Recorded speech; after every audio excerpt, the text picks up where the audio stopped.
हम किसी का दुख नहीं देख सकते। हमारा जो मकसद था एटम बम बनाने का वो ये था कि पाकिस्तान के ऊपर आँच ना आए। क्या हिंदुओं से बहुत नफरत थी आपको? मुशर्रफ ने बेवकूफ़ी की थी, आबेल मुझे मार वाली। एटम बम का मकसद ये है खूनरेज़ी रोकना। 11 मसाजिद, शहाबुद्दीन गौरी का मज़ार और बहुत सारे हेल्थ और कम्युनिटी मराकज़। फलाही कामों के पीछे जज्बा क्या था? देखिए, हमारा जो माहौल है घरेलू, वो हमेशा से यही रहा है कि दूसरों की मदद करो। वालिद हमारे हेड मास्टर थे, बचपन से आँख खोली तो देखा कि बच्चों को पढ़ाते थे महल्ले के सब। वालिदा थी इसी तरह गरीबों की मदद करती थी, बच्चियों को कलाम मजीद पढ़ाती थी, उनको कपड़े देती थी, जोड़े देती थी, पैसे देती थी।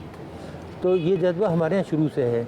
फलाही जज्बा ख़ानदान से आया? ख़ानदान से। और इसी तरह बेगम का और मेरा दोनों का हमारा ये कि हम किसी का दुख नहीं देख सकते, हम अपने मुंह का निवाला दे देते हैं निकाल के।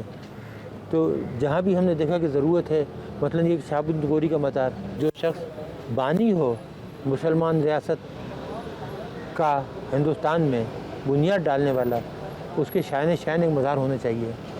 तो किसी ने पूछा कि आपने क्यों बनाया? मैंने कहा इसलिए बनाया, हमने भोपाल से आके कि आपका हीरो रंजीत सिंह है और हमारा हीरो शहाबुद्दीन गौरी है। डॉक्टर साहब, एटम बम से बहुत तबाही होती है। डायनामाइट बनाने वाले नोबल ने नोबल प्राइज़ शुरू की है। आपको भी कभी ऐसा ख्याल आता है? हर चीज़, छुरी हो तलवार हो, कुछ हर एक जो है उसके दो इस्तेमाल हैं। आप छुरी से भी कत्ल कर देते हैं, तलवार से भी कत्ल कर देते हैं।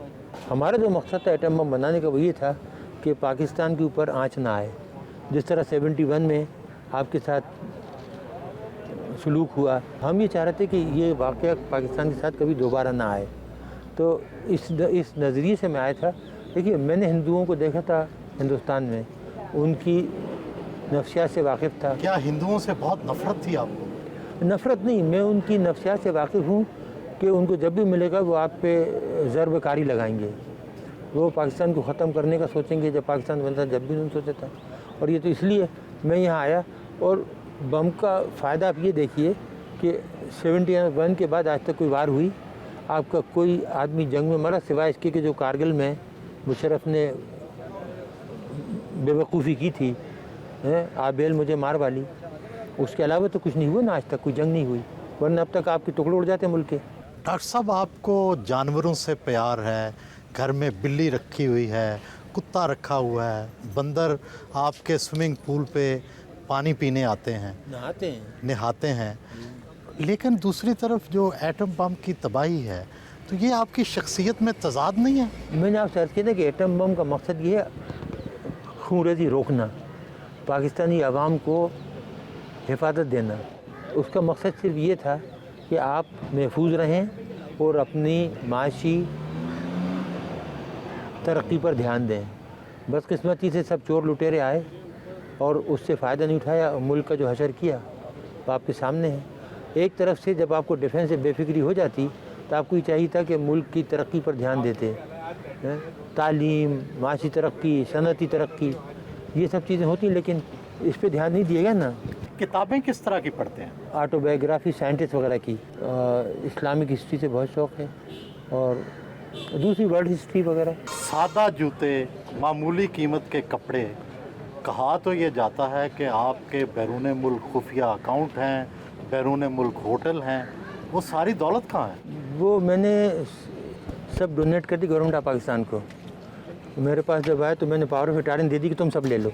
क्या ये ऐसे इल्ज़ामात हैं? झूठे पक्के अव्वल दर्जे के। मैंने आपको बताया ना कि जितने मुनाफिक और झूठे इस कौम में मिलेंगे आपको, ख़ासतौर से हुक्मरानों में नहीं, और कहीं नहीं मिलेंगे। हम लोग जो हमें जानते हैं, हमारे साथ काम करने वाले 30-30 बरस से घर वाले, उनसे पूछ लें कि जितनी सादा ज़िंदगी हम गुजारते हैं, जितना सादा हम खाना खाते हैं, जितनी ईमानदारी से हमने काम किया, आज तक सरकारी चीज़ यूज़ नहीं की। अगर दफ्तर का आदमी आया तो उससे काम लिया तो उसको हमेशा 500 रुपये दिए। डॉक्टर साहब, कितनी पेंशन मिलती रही आपको? पहले तो मिलती थी 4,467 रुपये, अभी 19,000 हो गई। फिर बाद में गवर्नमेंट की स्पेशल पेंशन दी है। जब उन्हें ये पता लगा कि इनके पास कोई पैसा वैसा नहीं है, इन्होंने कोई चोरी नहीं की और ये सब बकवास थी, प्रोपेगेंडा था, ना मकान है, ना अकाउंट है, ना कुछ है, تو پھر آئے کہ جی ہمیں پتہ ہے آپ کو بہت تکلیف ہے فائنینشلی، بہن بھائیوں سے لے کے گزارا کر رہے ہیں، تو پھر ایک اسپیشل پینشن دی کہ آپ کی ٹی وی کی ایک عورت ہوتی جو پہلے سبزیاں بیچتی تھی، وہ ایک دن ایک پروگرام میں کہہ رہی تھی، بہت دن ہوئے کہ جی ان کے 23 پلاٹ ہیں اسلام آباد میں، 23 بنگلے. ایک اور صاحب ہیں جو اپنے آپ کو بہت بڑا مشہور کمپیئر کہتے ہیں، وہ کہنے لگے کہ جی یہ تو ٹھیک ہے ان کو بند کر دیا، لیکن ان کے جو ملینز باہر رکھے ہیں وہ بھی تو منگاؤ.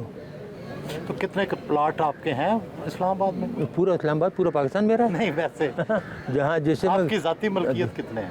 میری ذاتی ملکیت جو گھر آپ نے دیکھا تھا وہ ہے، اور ایک بنی گالہ میں جو ہم نے بنایا تھا، اور اس کے کاغذات موجود ہیں، پیسے جس طریقے سے ہم نے لگائے. یہ الزامات کیوں لگائے؟ اس ملک میں جھوٹ بولنا، دروغ گوئی تو کامن ہے نا، جس پہ جو چاہے الزام لگا دو. جو چور ہیں، ڈاکو ہیں، ان پہ الزام نہیں لگتے. وہ ساہوکار ہوتے ان کی صفائی پیش ہوتی ہے کہ نہیں وہ تو بہت ہی ایماندار ہیں، نومولود بچے کی طرح ہیں. ایٹمی ملک پاکستان میں ہر طرف لوڈ شیڈنگ کے اندھیرے ہیں، کیا نیوکلیئر توانائی سے یہ مسئلہ حل ہو سکتا ہے؟ یہ ہو سکتا تھا بہت، لیکن اگر آپ کرنا چاہیں کوئی کام بھی آپ کرنا چاہیں تو اس کو آپ نیشنل لیول پہ لیں، نیشنل پالیسی بنائیں، گائیڈ کرنے والے صحیح ہوں. لیکن جہاں چیزیں جاہلوں کے ہاتھ میں ہوں وہ کچھ کر سکتے ہیں. نہیں، کیا طریقہ ہے؟ کوئی شارٹ کٹ ہے؟ شارٹ کٹ دیکھیے، طریقے بہت سے ہیں، لیکن اب ہم نے قسم کھائی ہے کہ اس ملک کو کچھ نہیں بتائیں گے. جو ہم نے بتایا اس کا جو صلہ ملا نا، اب اس کے بعد کوئی سلوشن، کوئی حل نہیں بتائیں گے کسی کو. آپ ناراض ہیں لوگوں سے؟ یہ لوگوں سے تو ناراض نہیں ہے، لیکن احسان فراموش سے تو نمک حراموں سے ناراض ہے. عوام سے ناراض نہیں ہے، عوام تو بیچارے بہت محبت دیتے ہیں. آپ نے خود ابھی میری بیگم کو دیکھا، سیدھی سادھی بیچاری کن جاتی، کتنی غصے میں آئی وہ، جس کے ساتھ یہ ہو کہ 6.5 سال سے بند رکھا ہے، بچی کو نہیں آنے دیتے، ملنے نہیں دیتے. ڈاول دیتے کہ لٹیرے ڈاکو تو پوری دنیا میں گھومتے پھرتے ہیں اور ہم اس ملک کے لیے خطرہ بن گئے، جبکہ ہمارا کوئی تعلق نہیں ہے. 9 سال سے ہمارا کوئی تعلق نہیں ہے آرگنائزیشن سے. غیر ملکی اخبارات میں آتا ہے کہ ٹمبکٹو میں آپ کا کوئی ہوٹل بھی ہے. جی بالکل ہوٹل ہے، ہمارا تو نہیں ہے. ہم نے تو ایک غریب کو بنا کے دیا تھا بیچارے کا، وہ بےحد غریب تھا، مسلمان تھا، بےحد غریب لوگ ہیں. ہم سب نے مل کے 8-10 آدمیوں نے چندہ کر کے تو تقریباً $50,000 تھے. اس کو وہاں اس نے جگہ لی تھی اور اس نے بنایا. اگر ہمارا تو ہمارے پاس وہاں سے پیسے آتے کہ نہیں آتے، اور ہمیں وہاں بنانے کی ضرورت پڑی تھی. اگر ہمیں بنانا ہوتا تو یہاں اسلام آباد میں 1-2 گھر خرید کے اس سے آمدنی نہیں کماتے. ڈاکٹر صاحب، زندگی میں کسی بات کا پچھتاوا بھی ہے؟